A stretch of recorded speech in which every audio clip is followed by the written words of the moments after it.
Hi guys, welcome back to this place, and if you are new, then welcome here for the very first time. I am Carmen, and today we are doing something a tiny bit different, and we are going to do a Q&A for Season 1 of Westworld, excuse me, and just wrap up everything that we thought. Probably not everything that we thought, because then this would be a really, really long video. But I'm just going to answer the questions that you guys had for me and yeah, do a short video about it. And then afterwards we will delve into season 2. I'm super excited. This show has been one of my favorites so far that I've ever watched. So I really can't wait to keep going on this journey and watching it and experiencing all that Westworld has to offer. The first question is from Hawk Holst. I think if I pronounce your name wrong, please let me know in the comments down below. Just tell me how to say it right. I will write it down so I remember if we do this again in the future. So, he said, or she. Why am I assuming? I don't know. I'm sorry. This person said, fun fact. Even Evan Rachel Wood was left in the dark that she did not play one character, but different versions of Dolores plus Wyatt.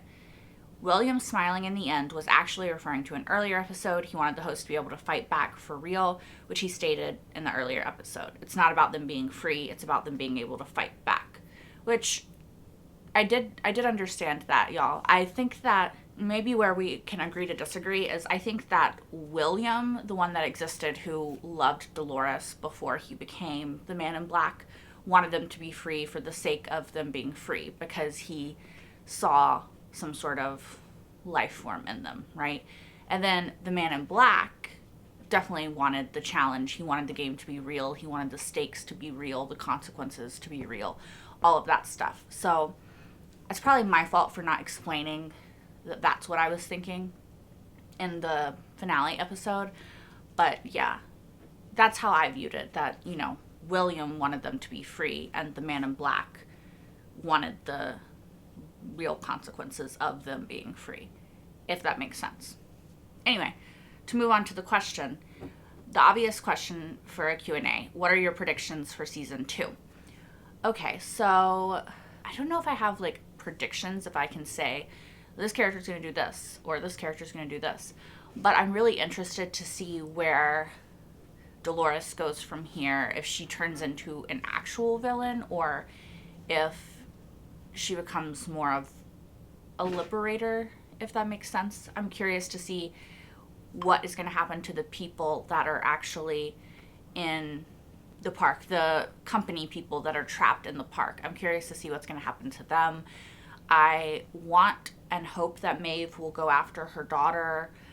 I want to see definitively what happened to Elsie and Stubbs. I want to see more of Clementine. I'm really curious as to what her character is going to become now that she is so different than she was before.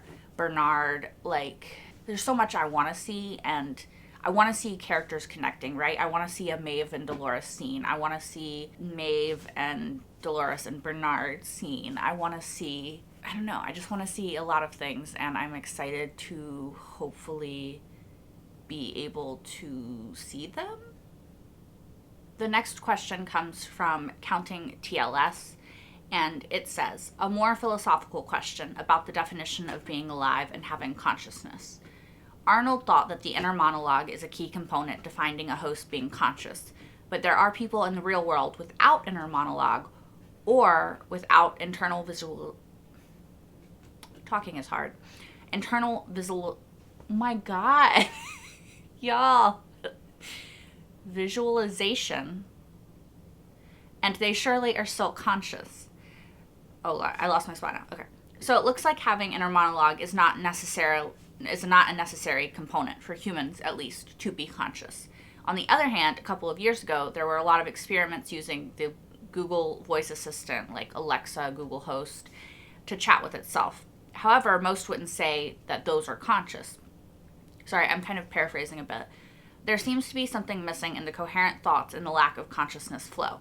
What is your opinion that that hosts are already akin to people in the show and not merely just very complicated answering machines.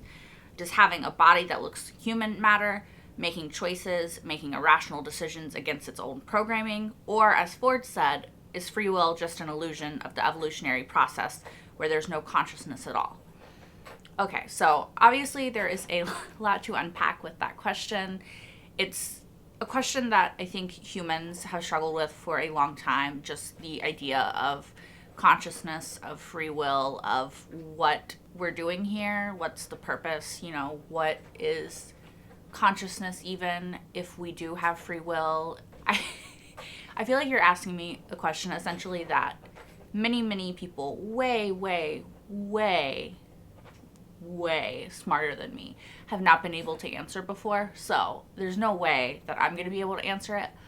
But I will say that the way that I'm kind of seeing it is that as far as like, does looking human matter to consciousness? I don't think it matters towards being conscious, but I think that it matters towards being perceived as conscious, if that makes sense, right? It's much easier for a human to look at someone like Dolores or Maeve or Clementine, and because they look human, to read them as human, to see that they have emotions that we recognize, that they talk in a way that we recognize, that they have mannerisms and identities and thoughts and pasts and stuff that's very recognizable to us as human, makes us more akin or more likely to recognize them as human than if they looked more robotic in form, right?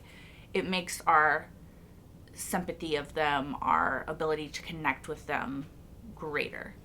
So I think that also, if you hear a noise, like my cat is going ham on this toy, but yeah, I think that it matters for us, not for them, and like consciousness and stuff, right?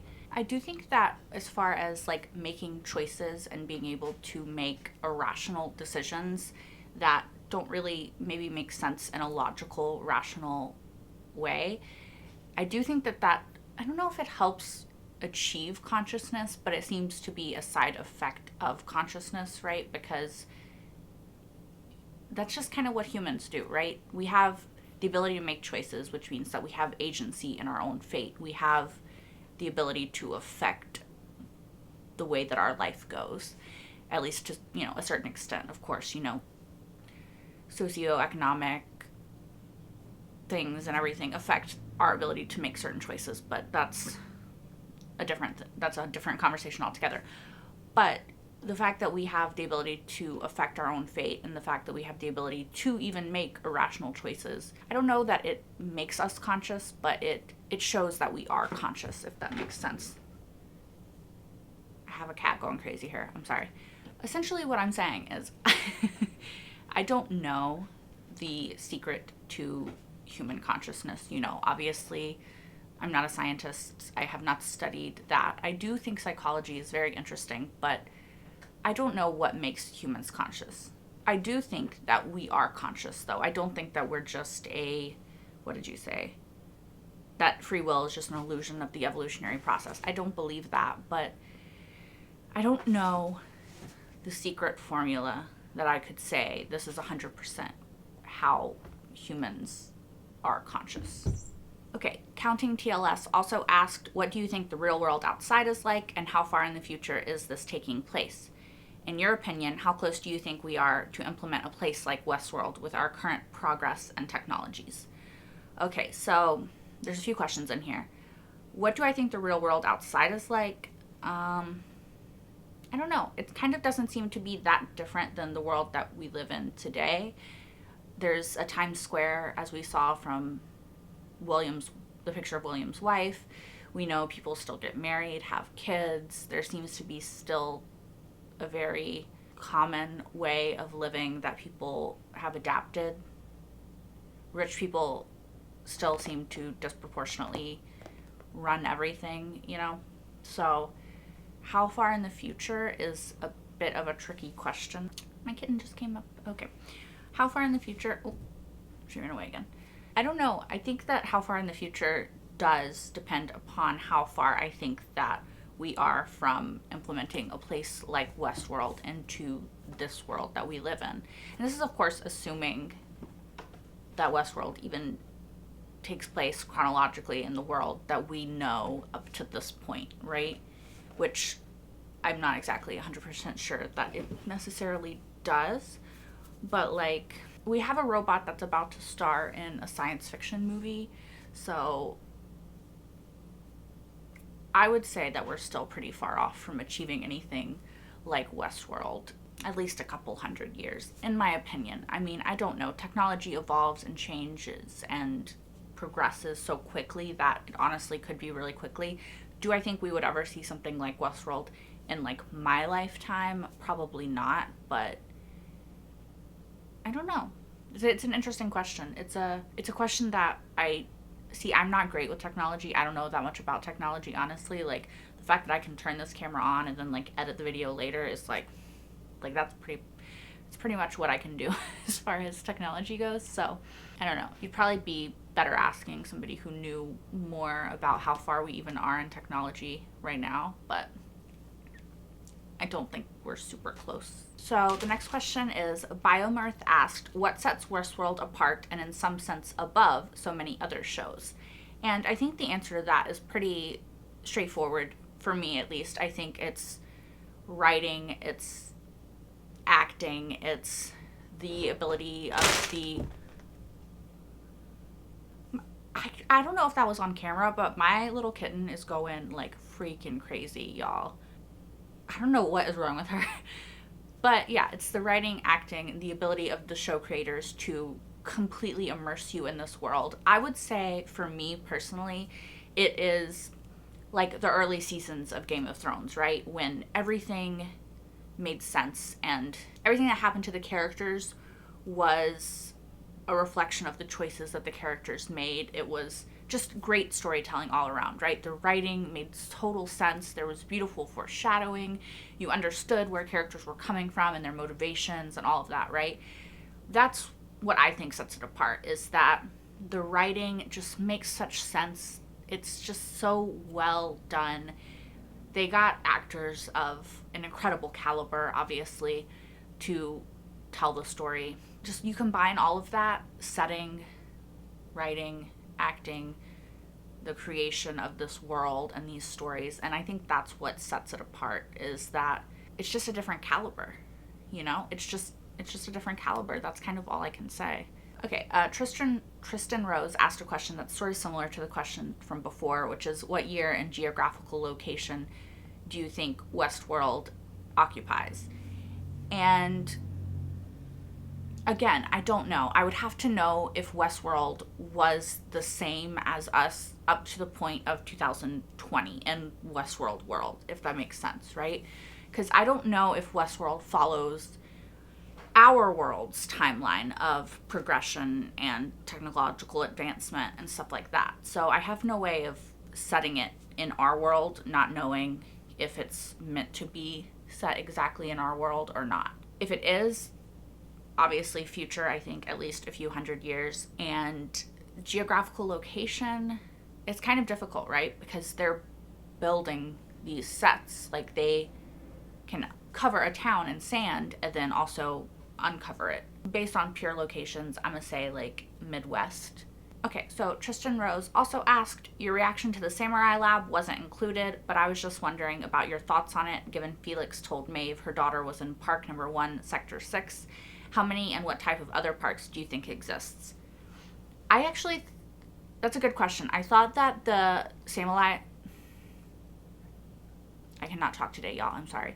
I thought that the Samurai Lab was really interesting because it definitely showed that there are at least other sections of the park that include other, I don't know, I was going to say like historical facts, but like other parts of the globe, right? Because obviously this part of Westworld is set in America and, you know, older times, right? So it's interesting that what I thought when I saw the Samurai Lab was like, oh, okay, so this is like, that's not really helpful, is it? This is like way bigger than I thought, right? They have all these different places. Like, it's interesting that we focused so much on this one little section of it, right? When apparently there's so much more to Westworld Park. Like, her daughter is still active in Park 1, Sector 6, or whatever. So, how big is Westworld Park? How many parks exist within it? How many different storylines are simultaneously going on? I guess there could be, like, way, way more that we just haven't seen. In which case, like, I want to see all of them. Like, please show them to me. Yeah, I don't know. I feel like it was really interesting, and it definitely was eye-opening to the fact that Westworld Park is a lot bigger than maybe even we kind of realized. Okay, and the last question is from James Quinn, and he said, which character are you looking most forward to seeing what happens next to? And what is your craziest tinfoil season 3 or even season 4 theory based on what you've seen? Okay. I think that it's a tie between Dolores and Maeve, as it kind of has been all season, about which character I'm looking forward to seeing the most, what happens next to. I need to know where Maeve goes from here, obviously. I love her, and I want her to have good things. And with Dolores, I also love her and want her to have good things, but I'm really curious as to where this villain storyline is going to take her and how far she's going to go down this sort of rabbit hole of being the villain. Is she going to kill a bunch more people? Is she going to take someone hostage and use them as negotiations, you know? Like, I don't know, but I want to find out. Like, I very much want to see what's going to happen. Also Bernard, because Bernard for the first time is actually going to have agency over his own fate. He's going to actually be able to make choices and choose things for himself and decide where he wants his life to go. And so I'm really excited for that aspect of it as well. And my craziest tinfoil hat theory for season 3 or 4.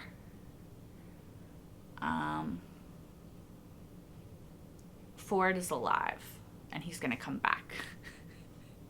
I have no reason for that theory. I just desperately want it because of Anthony Hopkins. So, yeah. I don't know. I don't have a crazy theory yet, but I will, of course, keep telling you all of my crazy theories as they come up in season 2 and season 3 and eventually season 4. So keep watching if you want to hear more crazy theories, I guess. But that is it for today. Thank you so much to everyone who sent in questions. I really love being able to talk to y'all and interact with y'all. It's one of my favorite things of being able to do this. So thank you for choosing to interact with me. And as always, let me know what you thought in the comments down below and if this is something that you want me to keep doing with each season. So I think that's it for now. Until next time, bye guys. See you in season 2.